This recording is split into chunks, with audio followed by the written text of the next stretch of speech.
माया तो इतनी प्रचंड है कि भगवान को भी भगवान मानने के लिए तुम्हारे हृदय में स्थान नहीं रखेगी, स्थान ही नहीं रखेगी, इतनी मलिन वृत्ति कर देगी। तभी तो दुर्गति कराती है। अगर थोड़ा भी भगवान का आश्रय है तो भगवान उससे बचाते हैं, इस माया के तूफान से उसे बचा लेते हैं। हृदय में पुनः वृत्ति जांच कीजिए इस बात की कि अपने आराध्य देव की जगह कोई वस्तु व्यक्ति स्थान तो नहीं ले रहा है, क्योंकि इसी आश्रय से आपको भगवत प्राप्ति होगी। हम प्रार्थना करते हैं, इस बात को देख लीजिए। सब साधन एक तरफ, आश्रय एक तरफ। भगवान आश्रय को देखते हैं, वो हृदय से होता है। अगर बाहरी चूक हो रही तो मेरे प्रभु बड़े कृपा निधान हैं।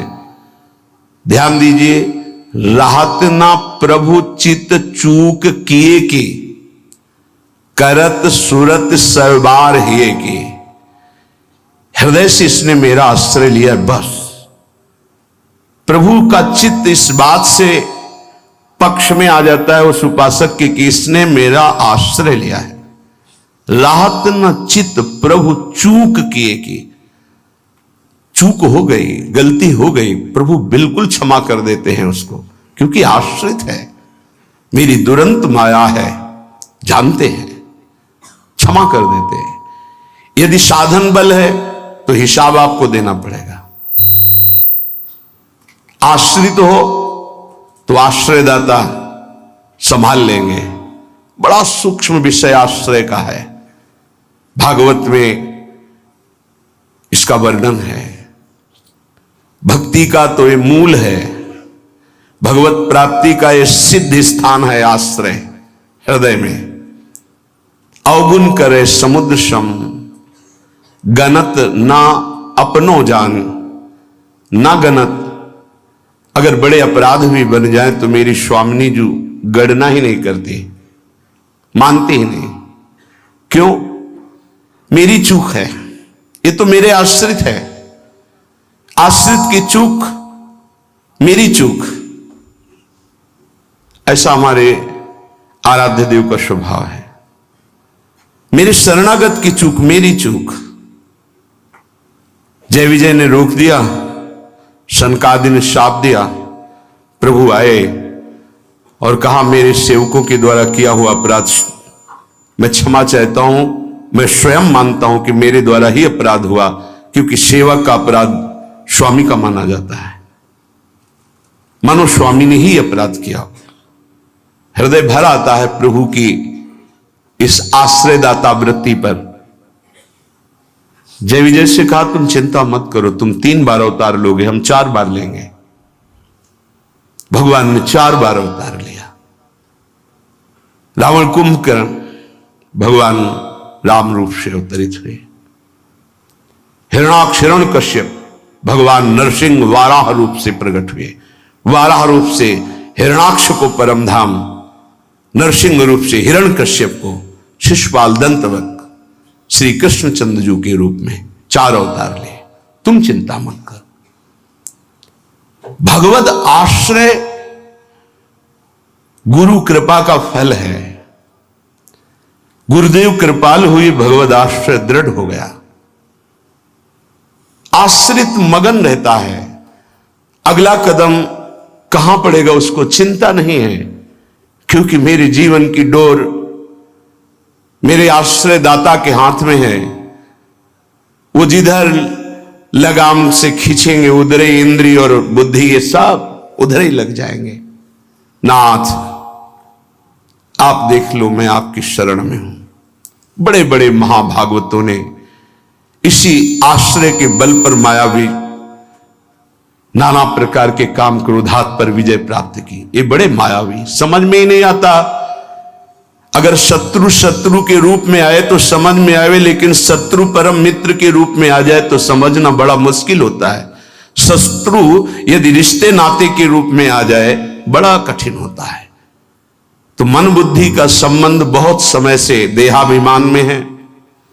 देहाभिमान में ही ये सब छुपे हुए विकार बैठे हैं। पता नहीं चलता, ऐसा लगता है हम निर्विकार हो गए, पर विकार छुपे हुए सूक्ष्म रूप से रहते हैं, अवसर आने पर प्रबल हो जाते हैं। इसलिए उपासक आश्रय। देवर्षि नारद को प्रचंड माया का भगवान से प्रेरित होकर आक्रमण करना, मोहित हो जाना, बिल्कुल तन्मय हो जाना, पूरा प्रसंग में ध्यान से सूक्ष्मता से देखिए। वो कह रहे इस समय कोई साधन भजन नहीं होगा, बस मुझे ब्याह करना है। लेकिन उस समय भी आश्रयदाता की स्मृति नहीं गई। ये आश्रय जोर का होता है। विचार किया कि मेरा हितैषी कौन, बोले हरि। ये महाभागवत की स्थिति को बार बार प्रणाम है कि ऐसी प्रचंड माया के बीच में भी आश्रय नहीं भूले और एकांत होकर पुकारा, प्रभु पधारिए, हरिए सामने। कहा नाथ हृदय से प्रार्थना करता हूं, जे ही विधि होए नाथ हित मोरा, करो शुबेगी दास में तोरा। बलिहारी है, ऐसी प्रचंड मलिन माया के आक्रमण में भी अपने स्वामी को नहीं भूले, आश्रय हृदय में बहुत जोर का। तो स्वामी ने कहा जे विधि हुई है परम हित। तुम हित की बात कहते हो? नारद, मैं अपने भक्त को कभी पतन के मार्ग में नहीं जाने देता, चाहे जितना उसका उपहास कराना पड़े, विरोध कराना पड़े, मैं ये सब सह लूंगा कि मेरे भक्त का उपहास हो रहा है, निंदा हो रही है, अपमान हो रहा है, पर मैं उसे पतन के गर्त में नहीं जाने देता। जाओ, जे विधि हुई है परम हित, नारद सुनो तुम्हारा परम हित जिसमें होगा वही मैं करूंगा। और वही किया प्रभु ने, परम हित कर दिया। इसलिए आश्रय, आश्रित को किसी भी तरह से कोई भी परास्त नहीं कर सकता। खास बात यह है, जहां किसी ने आश्रित को यह देखा कि इसमें तो ना तप है ना बल है, तो वो ये नहीं देख पाया कि आगे तो आश्रित दिखाई देता है लेकिन गोद में बैठा है आश्रयदाता की। 5 वर्ष के प्रहलाद जी का चमत्कार कोई साधन भजन नहीं था। 5 वर्ष की तो आयु है, क्या साधन भजन है? गुरुदेव देवर्षि नारद ने आश्रय पुष्ट करा दिया गर्भ से ही। इतना जोर का आश्रय है कि इतनी भयावह परिस्थितियां आने पर भी मन डगमगाया नहीं। मेरे हरि हैं ना, मेरे हरि हैं, मैं उनकी गोद में हूं, वो कण कण में है। क्या दिव्य आश्रय! इसीलिए सारी दिव्यता प्रहलाद जी के जीवन में पाई गई। गुरुदेव नारद जी से पहले उनका स्मरण होता प्रहलाद, फिर नारद। प्रहलाद नारद पराशर पुंडरीक व्यासंबरी सुख सौनक भीष्मदाल ध्यान। सबसे पहले भक्तराज प्रहलाद जी का नाम, क्योंकि 5 वर्ष की अवस्था में निष्काम धर्म की चरम सीमा में आश्रय की भारी स्थिति में प्रहलाद जी को पाया गया। ध्रुव जी भी महाभागवत हैं, पर पहला नाम नहीं लिया गया क्योंकि उन्होंने अटल पदवी की आकांक्षा की। निष्काम धर्म की चरम अवस्था प्रहलाद जी की। नरसिंह भगवान प्रकट हुए और पूरी लीला करने के बाद प्रहलाद जी को गोद में बैठाल के कहते, मेरी आज्ञा है, आप वरदान मांगो। हां प्रभु, आपकी आज्ञा का पालन करने के लिए वरदान मांगता हूं कि मेरे हृदय में कुछ मांग ही न रह जाए। ये क्या वरदान? मेरे हृदय में कुछ मांग ही न, आपको पाने के बाद अब क्या मांगू, क्या पाऊं? आश्रय, दृढ़ आश्रय। ये देहाभिमानी की समझ में नहीं आएगा। भगवद आश्रय, हृदय से आर्त भाव से जितनी दिव्यता वो सब आश्रय में विराजमान रहती है। इसलिए नाम आश्रय, धाम आश्रय, रूप आश्रय, लीला आश्रय, ये सब उसी परम आश्रय के खंभे हैं जिनके ऊपर प्रेम महल बनता है। इसी प्रेम महल में अद्भुत विलास और उसी में आपका प्रवेश, प्रेम विलास में। नाम रूप लीला धाम ये महल के खंभे हैं, प्रेम महल के।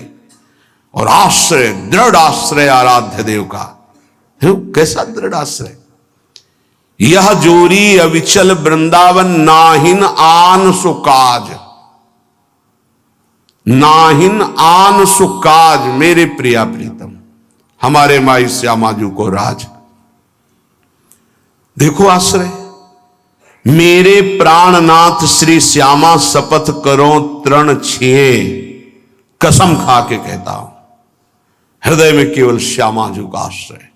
आचार्य चरण कह रहे, मेरी महारानी श्री राधा रानी, जाके बल में सब सो तोरी, नाहि नान सुकाज, शपथ करो तृण छिए, सब सो तोरी, लोक वेद कुल कानी, मेरी महारानी श्री राधा रानी। ये महान पुरुषों ने आश्रय को अपने हृदय की कृपा करके परिचय दिया, तब समझ में। आश्रय सच्ची कहते हैं, आश्रय एकमात्र आश्रय। नहीं ऐसी धूल भरी आंधी कि तुम समझे नहीं पाओगे कि साधन कर रहे हो कि असाधन कर रहे हो। बहुत सावधानी की जरूरत है, क्योंकि चित्त द्रवित हो जाता है। द्रवित चित्त में जो भी संस्कार डालोगे बहुत जोर के होते हैं। जैसे मोम को पिघला दिया जाए, फिर उसमें जो छाप लगाई जाए वो बहुत जोर की लग जाएगी। चढ़ के मैन तुरंग पर चलिबो पावक माही, प्रेम पंथ अति कठिन है, सबको निबहत नाही। जैसे मोम के घोड़े पर बैठकर आग से निकलना हो तो कैसा खतरनाक खेल है, ऐसे द्रवित हृदय से विषयों को पार करना है। कोई भी आकर्षण, कोई भी व्यक्ति वस्तु स्थान अपना अधिकार बना सकता है हृदय में, क्योंकि द्रवित हृदय, एक बार छाप लग गई तो द्रवित हृदय की छाप को मिटाना बहुत कठिन होता है। इसीलिए उपासक को जब वो असावधान होकर विषय में फंस जाता है तो बहुत ही आसक्त चित्त पाया जाता है, क्योंकि वो निर्मल द्रवित हृदय का सीधे हृदय से प्यार करता है, वस्तु से, व्यक्ति से, स्थान से। नहीं तो हिरन कोई प्यार की वस्तु जिस प्रेम के कारण अपनी रानियों का, पुत्रों का, राज्य का, समाज का त्याग कर दिया, उस प्रेम के आगे हिरन क्या चीज था। पर द्रवित हृदय, छाप लग गई, अगला जन्म हिरन का हुआ। द्रवित हृदय उपासक का होने लगता है। मलिन हृदय की छाप तो मिटाई जा सकती है, यह सूक्ष्म विषय है। विषयों में खेल रहा है, कोई भगवान से मतलब नहीं, तो जब जगेगा तो उसका हृदय साफ किया जा सकता है।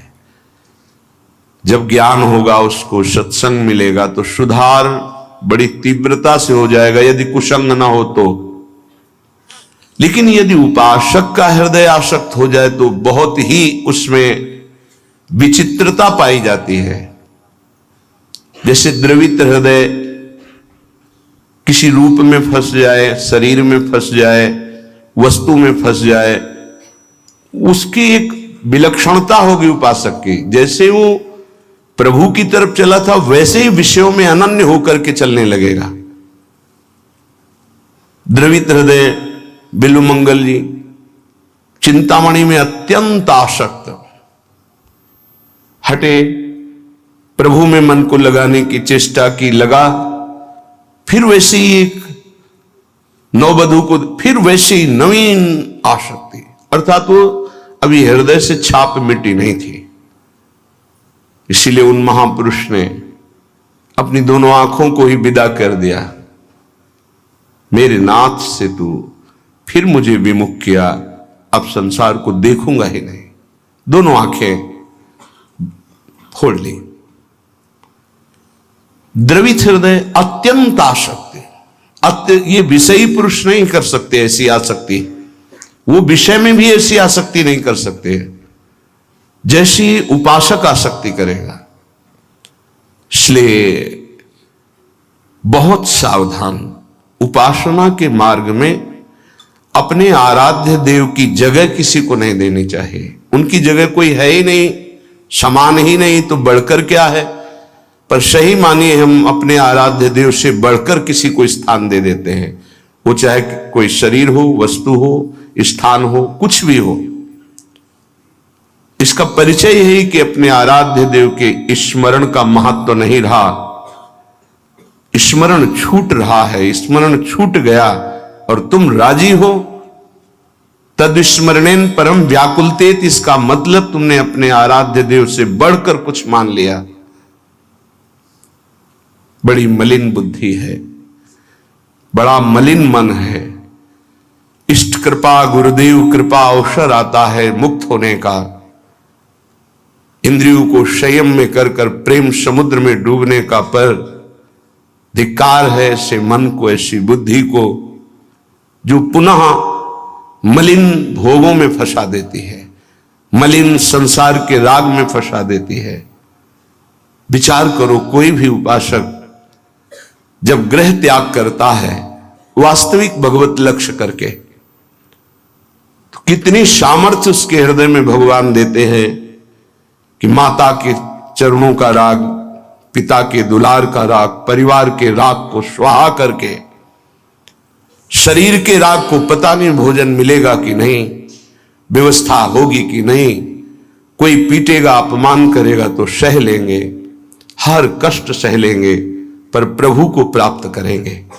हृदय का लक्ष्य ये होता है हर उपासक के, जो ग्रह त्यागी होता है, जो वैराग्यवान होता है, जो भगवत मार्ग का निश्चय करने वाला होता है, इतना सुंदर दृढ़ संकल्प करने वाला, फिर किस वस्तु व्यक्ति स्थान का महत्व रखता है? किसी का नहीं। तो फिर क्यों आसक्त हो जाता है? बड़ी लंबी लंबी यात्रा करके भगवत मार्ग की, फिर किसी क्षुद्र विषय में विश्राम मानने लगता है, मनोरंजन करने लगता है। जहां दिन प्रतिदिन वैराग्य बढ़कर के उपरति की स्थिति में आना चाहिए, वहां वैराग्य घटकर राग की स्थिति में आ गया। किसी वस्तु, व्यक्ति, स्थान की प्रियता ने अधिकार कर लिया हृदय में। ये भारी विडंबना, माया का प्रबल आकर्षण। बड़े कृपा पात्र हैं, उनके चरणों की वंदना करता हूं जो उपासक अपने आराध्य देव की जगह किसी को नहीं देते, अपने आराध्य देव के समान किसी को नहीं समझते, अपने आराध्य देव के लिए सर्वस्व त्रिभुवन के पद भोगों का त्याग कर देते हैं। सतरति सतरति सा लोकाम तारयति, वो तर जाते हैं, वो लोगों को तार देते हैं। ऐसे महापुरुष बिरले होते हैं। भगवत कृपा से जो मार्ग मिला है वही मार्ग है। मम भक्ति युक्तो भुवनम पुनातु, मेरी भक्ति से युक्त हृदय वाला संपूर्ण लोकों को पावन करने की सामर्थ्य रखता है। चूक अपने लोगों से अब ये नहीं होनी चाहिए कि आराध्य देव की जगह किसी को दे दें। इसे बैठा लीजिए हृदय में। हृदय इतना ताला लगा के रखिए सुरक्षित कि हृदय में आराध्य देव की जगह कोई ले ना पावे। विश्वास कीजिए, बहुत प्रचंड भगवान की माया है, उन्हीं की है, इसलिए वो इतनी समर्थ है कि उनके स्थान में किसी को भी बैठाल सकती है। बहुत से नीच नीच वृत्ति को, बहुत से नीच नीच वृत्ति को, विश्वास कीजिए इस बात पर। अगर भगवान का आश्रय है तो साधु समागम मिलेगा और आपकी चूक का तत्काल सुधार होगा, तत्काल सुधार होगा। पर यदि अहंकार युक्त साधन रहा है, तो लंबे समय तक तुम्हें जलना पड़ेगा। जब तक अहंकार गलित होकर आर्त भाव से पुकारोगे नहीं कि नाथ मुझे बचा लो, तब तक ये माया पछाड़ती रहेगी। ये हम पढ़ी लिखी बात नहीं कह रहे, ये संतों के हृदय की बात कह रहे हैं, ये साधकों के हृदय की बात कह रहे हैं, जो हृदय में चिंतन हुआ उसकी बात कर रहे हैं। अगर हृदय को तन्मय किया जाए तो पूरे विश्व ब्रह्मांड में जितने हृदय, सब हृदय की बात हृदय में आ जाएगी। जैसे ध्रुव जी ने अपनी प्राणवायु बंद की तदात्म भाव से, तो संपूर्ण विश्व की चराचर जीवों की वायु अवरुद्ध हो गई, क्योंकि परमात्मा हृदय में विराजमान है। जो उसको जागृत कर लेता है तदात्म भाव से, जो पूरे विश्व को अनुभव करा सकता है। इसलिए मम भक्ति युक्तो भुवनम पुनातु। उपासक आश्रय से भगवत प्राप्ति होती है। इतना दृढ़ आश्रय, अन्य अवलंबन न हो, अन्य आश्रय न हो। जब तक शरीर का आश्रय रहता है तो देहाभिमान स्फुरित होता है, देहाभिमानी सोचता है कि अगर हम भगवान का आश्रय लिए तो हमारा साधन छूट जाएगा, क्योंकि साधन से देहाभिमान की पुष्टता होती है। मैं करता हूं, अहंकार विमूढ़ात्मा करता हमिति मन्यते। और जब हम आश्रय पर चित्तवृत्ति देते हैं, निरंतर उनका चिंतन, निरंतर सेवन, निरंतर गायन, निरंतर आश्रय, तो अभिमान गलित होता है। ये आंतरिक युक्ति है। अभिमान न रहे तो किसी विकार की ताकत नहीं कि हृदय में प्रवेश कर जाए। भ्रम तभी माया पैदा करती है जब अभिमान होता है। गरुण महाज्ञानी गुण राशि, महान ज्ञानी भगवान के वाहन, जिनके पंखों से सामवेद की ध्वनि निरंतर होती रहती है, उनको भ्रम हो जाना बड़े आश्चर्य की बात है। भगवान के नित्य सेवक, नित्य दास जब हरि विराजमान होते हैं, उनके पंखों से सामवेद की स्तुति होती रहती है। परम पवित्र, उनके हृदय में भ्रम हो जाना, ये श्री भगवान है, जिनको एक निशाचर नागपाश में बांध देता और मैं मुक्त करता हूं, उस समस्त जगत को मुक्त करने वाले प्रभु है। नहीं, कैसे प्रभु हो सकते हैं? इनकी तो दशा में देख रहा हूं, नागपाश में कैसे पीड़ित हो रहे हैं। भ्रम हो गया। क्यों भ्रम हुआ? परम ज्ञानी भगवान शंकर उमा जी से कहते हैं, कीन होश कबहूं अभिमाना, सुख होवन चाह कृपा निधाना। मैंने भगवान की कृपा से जान लिया कि गरुण जैसे महापुरुष को जो भ्रम हो गया, व्याकुलता हो रही है, इनका चिंतन बदल गया। इसका मतलब इन्होंने कहीं अभिमान किया, उसी को खोना चाहते हैं प्रभु, इसीलिए इनको भ्रम हो गया। नहीं तो ये तो महान परम बंदनी भगवान के पार्षद है, इनको भ्रम कैसे हो सकता है? सोचो, इतनी ऊंचाई तक माया अपना दांव चाल चल सकती, तो हम आप क्या चीज हैं? दैन्य, दैन्य होकर के, भगवद आश्रित होकर के, फिर जो नाम जप करना, वाणी गायन करना, परिक्रमा लगाना और जो साधन है, ये कृपा से देखा जाता है। इसमें अहम नहीं होता, मैंने किया, मैं ऐसा नियम लिए हूं, मैं ऐसा संकल्प किए हूं, मैं करता हूं। नहीं, मेरे स्वामी, मेरे आराध्य देव मुझसे नाम जपवा रहे, परिक्रमा लगवा रहे, धाम वास करवा रहे, किंचन मात्र अहम नहीं।